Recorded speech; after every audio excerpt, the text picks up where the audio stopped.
video is for droptines. Decided to try and make him a Templar that didn't revolve around bar swapping a lot. He's going to be using different armor sets than me, so his stats will look a lot different. He's going to be using 5 Julianos and 5 Vicious Death. Not sure what boon he's going to choose to use, but the stats look pretty decent. The recovery's low, but that generally doesn't really matter. Let's go over the skills. On the front bar, it's going to be dual wield. Bread and butter DPS to puncturing sweeps. Just does pretty good damage. And heals you a little bit. Got the restoring focus. It's going to make you a little bit tankier. And it's going to improve your healing received. So you're going to cast it right on top of where you're going to be puncturing sweeping, and your heals are going to be even better off that. Breath of Life is a go-to heal. Keep it on the front bar so he doesn't have to switch every time he has to heal. Explosive Charge to get in there and stop puncturing sweeping as fast as possible. And the Aurora Javelin is a good CC. You generally want to cast it as far away as possible. It's going to do the most amount of damage. Then you Explosive Charge in and just sweep him to death. Got the Crescent Sweep as the ultimate. It does pretty good damage. Gives a good damage over time effect. And the people directly in front of you take a lot more damage, but it has a pretty good range that it hits on. The back bar is going to be a distance bar. Got Vampire's Bane, which does its damage over time, and a pretty good upfront damage for damage over time effect that does a lot of damage. And it slows them down too, so they can't run away as fast. Dark Flare is going to be a spammable DPS. Does a lot of damage every time you hit them. The next attack is going to be 20% stronger, and it reduces the amount they can heal. It's just really, really, really strong ability. He executes on this bar with Radiant Oppression. It does a lot of damage. As your 2 buffs, you got Harness Magica. In the next patch, it's going to take physical damage. In this patch, it only takes spell damage. But it's a really good ward, and if you get hit with the spell damage, it gives you magica back. So it's a good way to get a little bit of magica back if you're facing a magica user. Your heal is going to be Healing Ward. It's going to give you a small shield and heal you when the shield time's up, plus give you a small upfront heal. It's pretty good. You can spam it if you need to. I have Dawnbreaker Fighting as the ultimate on this bar, where it's not really a distance one. You could probably use Nova or its morphs. You could even do in Remembrance if you need that oh shit heal, or you can even use Barrier to get a little bit of regen back. If you have it, you can use Meteor, gives you a little bit more magica. I just have Dawnbreaker because I always end up in their face. They usually charge at me or whatnot. Do champion points next. I'm a Breton, so I don't really need a lot in the cost reduction. So I only have 27 in here. It's just whatever was left. Put all extra points into magic recovery. I got 73 now. It'll be a little bit more when I have more champion points. And I always put 39 in the tumbling for break free and dodge roll. Just because if you're going against a stamina user, he's going to try and make you use up all your stamina, get you on the ground, and pummel you. So try to keep your stamina up as much as possible.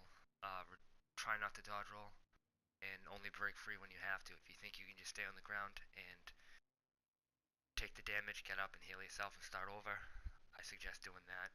You definitely don't want to break free or dodge roll if you don't have to. Don't want to use up your stamina. Stamina is precious for a magica user. I got 20 in the blast. It's going to give you better healing.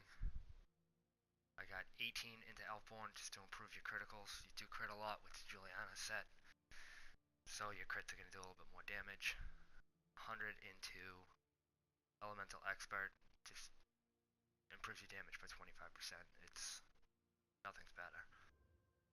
I got nothing in the Mage. If you want to take away from Elfborn, if you're not running the Juliano set, if you have a healer with you, you don't need to worry about healing a lot. You can put a lot in the Thaumaturge. There's a lot of abilities that the Templar uses that the Thaumaturge will increase. Your Radiant Destruction, Puncturing Sweeps. If you're using Magic Adept for whatever reason, it all gets improved by Thaumaturge. Next patch, Magic Adept will not be improved by Thaumaturge, but it's still something that you might want to look into if you're using a lot of damage over time effects. Vampire's Bane as well. I got 10 into resistance to try and reduce the criticals that I take. 72 in the Hardy. Again, I'm a Breton. I have a lot of spell resistance. Any Magica user who's running at least 5 pieces of light armor is going to have good spell resistance, so I try to reduce the amount of physical damage I take more than the elemental. I do run a little bit of shields, so I got 10 into there to improve it by 5%. And again, the healing received increased by 5.1% with 15 in there. The actual armor I'm using 2 Magnus swords, Magnus Resto staff, using 5 pieces of Julianos, the head, the chest, the hands, the legs, and the feet. I didn't do a good job with my traits. Generally on the legs, the chest, and the head, you do not want impenetrable or divines. You want infused to increase your max magica. And I'd put divines on the rest or impen if you're taking a lot of damage from crit and it's kicking your ass. If you're using different set pieces, I'd still go with the same traits. If you have the Lich set, the Lich is really good on a Templar.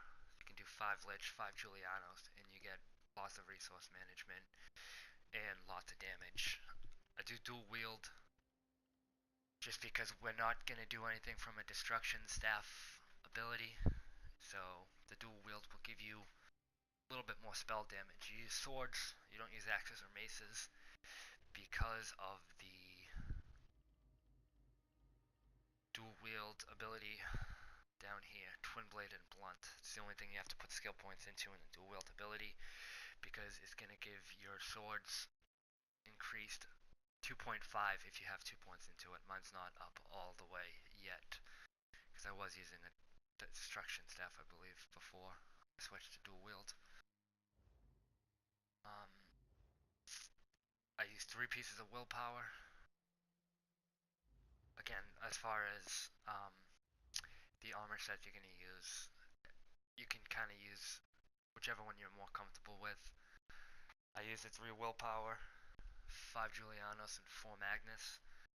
Like I said, this video is for droptines, and he's going to be using 5 Vicious Death and 5 Julianos, so he'll have 5... Oh, and he'll also have 2 Engine Guardian for even more resource management.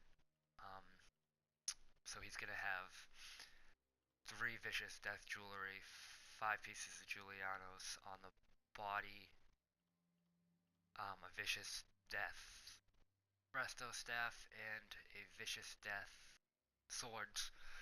And then the head and the shoulders will be Engine Guardian. But, again, if you want to change the sets around to something you're more comfortable with, it's really going to be okay.